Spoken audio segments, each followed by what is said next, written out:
Hello students, welcome back. आज हम लोग बात करेंगे अपील्स एंड रिवीजन के बारे में प्रोविज़न ऑफ इनकम टैक्स में। ठीक है, तो इसमें हम लोग बड़ा ही समरी में शॉर्ट में पढ़ेंगे, लेकिन जो कंटेंट्स हैं वो सारे हैं इसमें। ठीक है, तो शॉर्ट में आपको इजीली समझाने के लिए कंटेंट्स को थोड़ा हम लोग ने कम कर दिया है, लेकिन जो मेन पॉइंट्स हैं वो सारे आपको इसमें मिल जाएंगे। अगर आप इसको याद करके एग्ज़ाम में जाते हैं तो आपके नंबर्स अच्छे आ सकते हैं। ठीक है, तो ध्यान से देखते हैं पहले।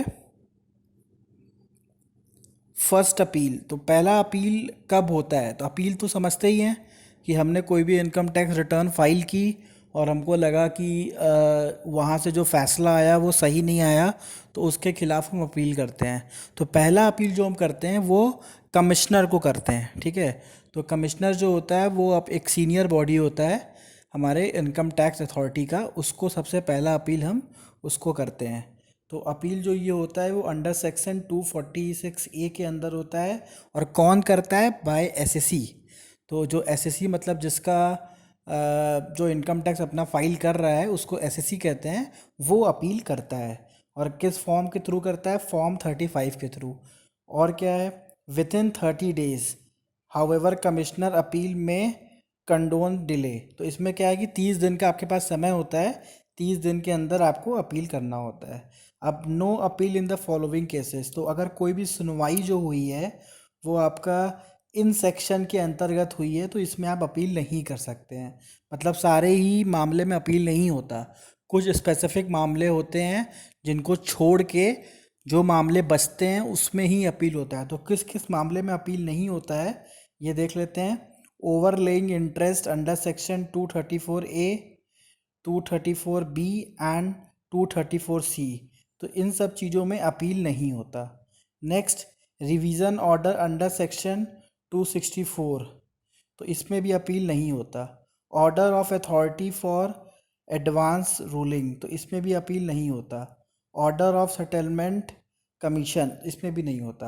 अब आते हैं, तो ये लाइंस आप लोग बहुत मतलब इसको हाईलाइट कर लीजिएगा कि अपील किस किस कंडीशन में नहीं होता है, क्योंकि एग्ज़ाम में कई बार ऐसे क्वेश्चंस आ जाते हैं कि कौन कौन से कंडीशन में कमिश्नर को अपील नहीं किया जा सकता। तो ये पॉइंट्स इसमें जो है ये इंपॉर्टेंट पॉइंट्स हैं, इसको नोट कर लीजिएगा। नेक्स्ट आते हैं फीस फॉर फाइलिंग अपील। तो कितने फ़ीस लगते हैं अगर हम अपील करने जा रहे हैं? तो अगर इनकम और लॉस जो प्रॉफिट एंड जो आपका टोटल इनकम आ रहा है वो 1 लाख तक है तो आपको 250 रुपीज़ देना होता है। 1 लाख से 2 लाख के बीच में आ रहा है तो 500 रुपीज़ देना होता है। और 2 लाख से ज़्यादा का अगर इनकम आ रहा है तो उसमें हमारा जो अपील आता है वो 1000 रुपीज़ पे करना पड़ता है। प्लस अगर कोई भी ऊपर उसके स्लैब में किसी भी स्लैब में नहीं आ रहा है तो उसको 250 रुपये देना होता है।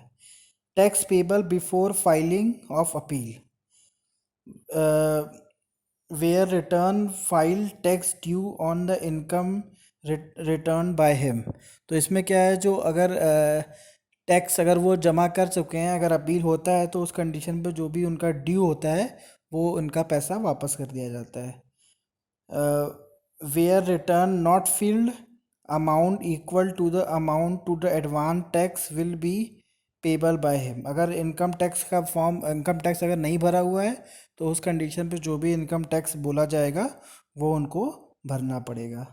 Time limit to decide appeal, within 1 financial year from the end of the financial year in which such appeal can file. मतलब 1 साल का समय होता है। ठीक है, तो उसके अंदर इनको जो भी नोटिस आया है उसके खिलाफ ये अपील कर सकते हैं। लेकिन ध्यान रखिएगा ऊपर जो पॉइंट्स लिखे हुए हैं उस पॉइंट्स पे वो अपील नहीं कर सकते, उसके अलावा जो पॉइंट्स हैं उसमें अपील किया जा सकता है।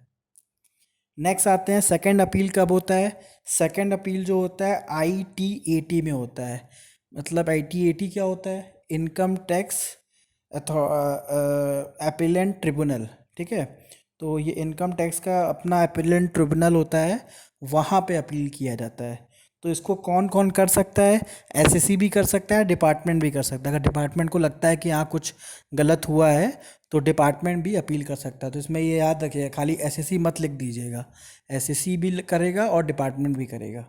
क्लियर है? सेकंड अपील में फॉर्म नंबर 36 लगेगा और इनको विद इन 60 डेज जो भी पुराना इनका है उसके 60 दिन के अंतर्गत मतलब पुराना जो ऑर्डर आया हुआ है उसके 60 दिन के अंदर उनको अपील करना होता है।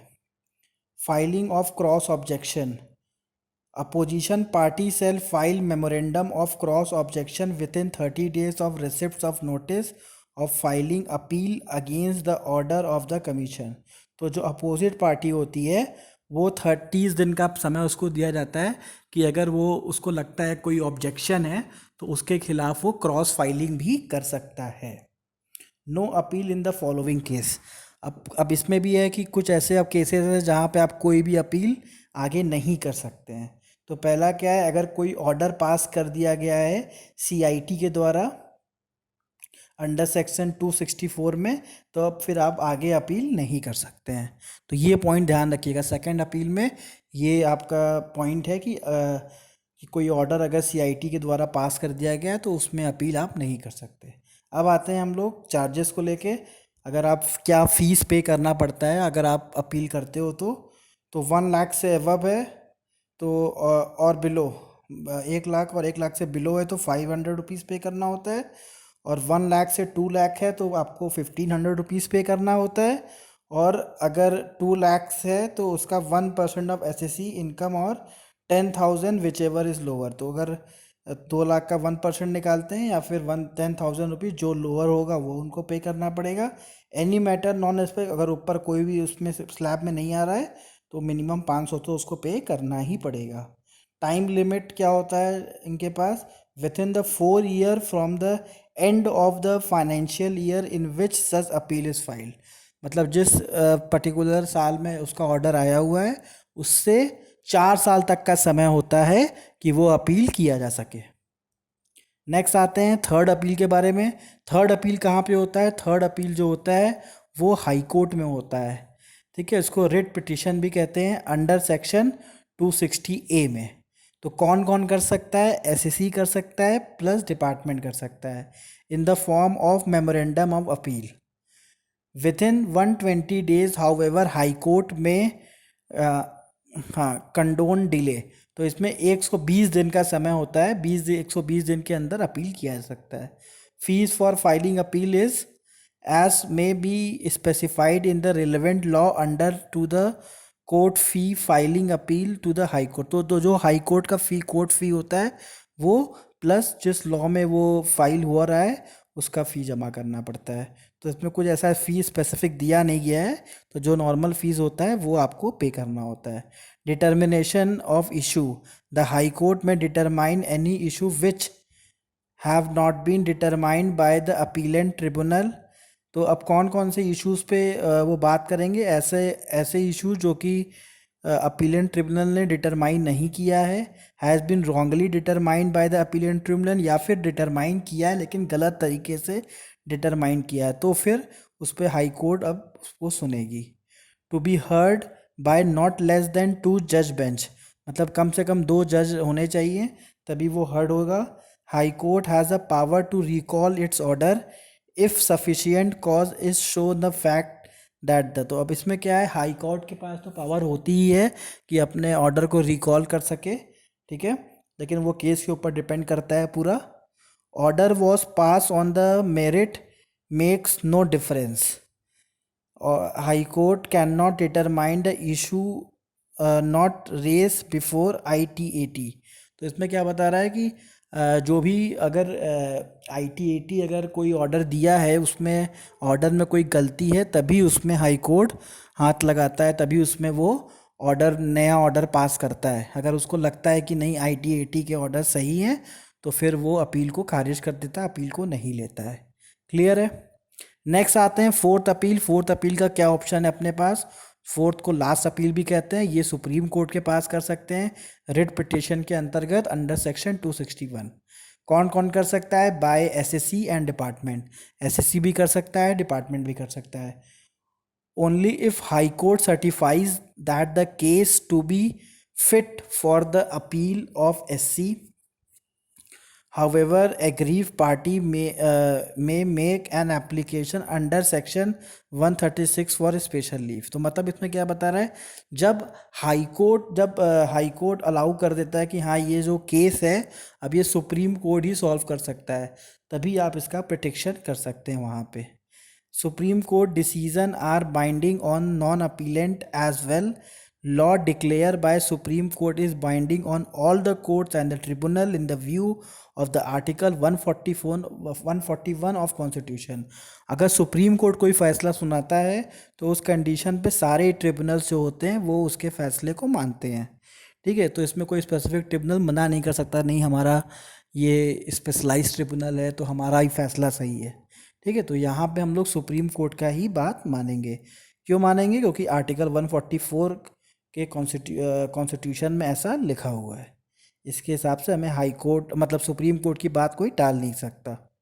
If department has not challenge the correctness of the law laid down by the high court and has accepted it in the case of one SSC, then it is not open to the department to challenge the correctness in the case of the SSC without just cause। अब इसमें क्या बता रहा है कि अगर department जो है वो उस पर्टिकुलर केस में इन्वॉल्व नहीं हो रहा है तो उस कंडीशन पे जो डिपार्टमेंट है उस केस को हाई कोर्ट में चैलेंज नहीं कर सकता।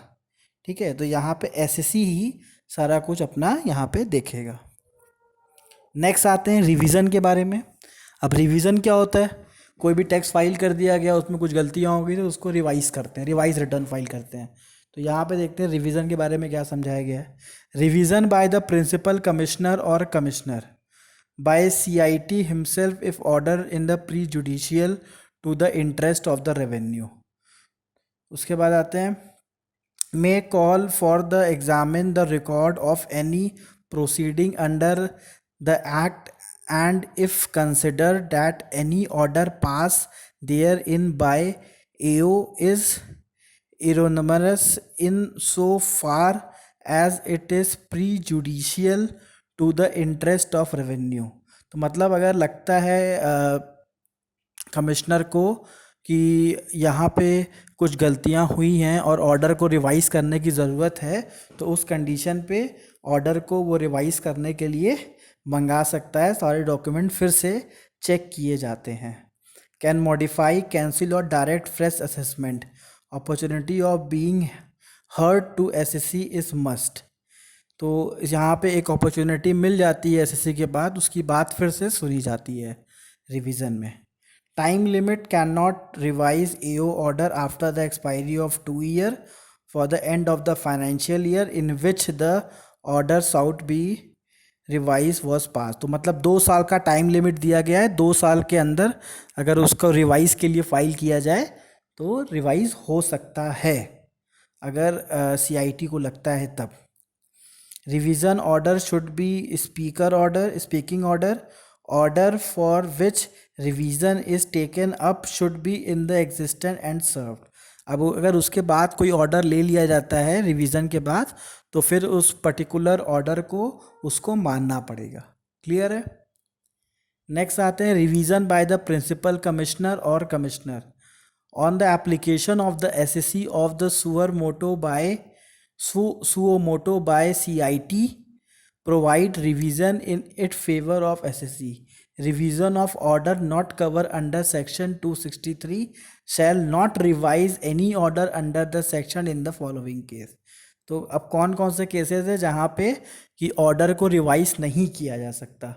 पहला है suo motu where the order has been made more than 1 year previously, मतलब ऑर्डर किए हुए 1 साल हो गया तो उस कंडीशन पे उसको रिवाइज नहीं किया जाएगा। On application of the SSC where application has been made after 1 year for the date of order communicated और came to his knowledge whenever is earlier. मतलब कोई भी ऑर्डर उसके पास उसके नॉलेज में आए या फिर ऑर्डर किए हुए 1 साल बीत गया तब भी उस ऑर्डर को फिर से रिवाइज नहीं किया जाएगा। Where appeal has been filed by CIT, अगर CIT के थ्रू अपील हो गया है तब भी उसको नहीं किया जा सकता। Where the appeal is not filed but the time to be filed appeal has not been expire, मतलब अगर समय एक्सपायर हुआ नहीं है लेकिन अपील फाइल ही नहीं किया तो फाइल होगा ही नहीं। अब आते हैं टाइम लिमिट्स के बारे में। Time limit shall pass an order within the 1 year from the end of the financial year in which the application is filed by the assessee, but no time limit in the case when the order is pass to give effect to any finding direction contained in any order by the appellant tribunal, national tax tribunal, high court और the supreme court। तो इसमें पहले तो ये बता रहे हैं कि 1 साल के अंदर इनको ऑर्डर कर देना है, ठीक है, लेकिन उसके बाद अगर appellate tribunal, national tax tribunal या फिर हाई कोर्ट से कोई ऑर्डर बोल दिया जाता है कि हाँ इसके अपील को लिया जा सकता है, तो उस कंडीशन में कोई टाइम लिमिट नहीं देखा जाएगा, उसका रिवीजन कर दिया जाएगा। Revision order should be speaking order, फिर से वही बात, जो रिवीजन ऑर्डर होता है वो स्पीकिंग ऑर्डर होता है, तुरंत उसको एग्जीक्यूट करना होता है। No appeal can be filed against such order under income tax act, however writ under article 226 is been possible. तो अगर कोई ऐसा अपील आ जाता है तो उसमें इनकम टैक्स के अंतर्गत कोई फाइल नहीं हो सकता, लेकिन अगर आर्टिकल 226 और 227 में आता है तो उसमें पॉसिबल होता है। थैंक यू फ्रेंड्स, हमारे चैनल को लाइक करिए, सब्सक्राइब करिए और शेयर करिए।